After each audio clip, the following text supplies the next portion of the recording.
सही असो दोस्त रोड एक्सीडेंट में फोत थी वो है। उन जे जिस्म में रत थी निकरे, इनके गुसल ॾियारणो है या न?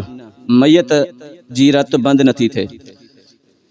जेकॾहिं कंहिं शख्स जो एक्सीडेंट थी वने तो एक्सीडेंट में ज़ाहिरा ज़ख़म ईंदा आहिनि, ज़ख़मन मां बाज़ मरतबा रत हलंदी आ, त हाणे अहिड़ी सूरत में उनके गुसल ॾियारणो आ, चंगी तरह गुसल ॾियारणो आ, ज़ख़मन मंझां रत साफ़ करनी आ।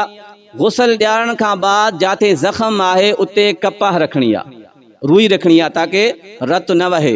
गुसल ॾियण खां बाद जेकॾहिं रत निकिरे थी त हाणे दोबारा उनके गुसल न ॾियारणो, गुसल सिर्फ़ हिकु दफ़ो ॾियारणो आ। बाद में रत निकिरे थी, मुमकिन आहे त उन रत के साफ़ कयो, बाक़ी दोबारा उनके गुसल ॾियण जी काई ज़रूरत न आहे। रही ॻाल्हि इहा त रत निकिरेसि थी त उनके गुसल कफ़न न ॾियूं, इहो मक़ाम इहा फज़ीलत सिर्फ़ शहीद जे लाइ। कहिड़ो शहीद?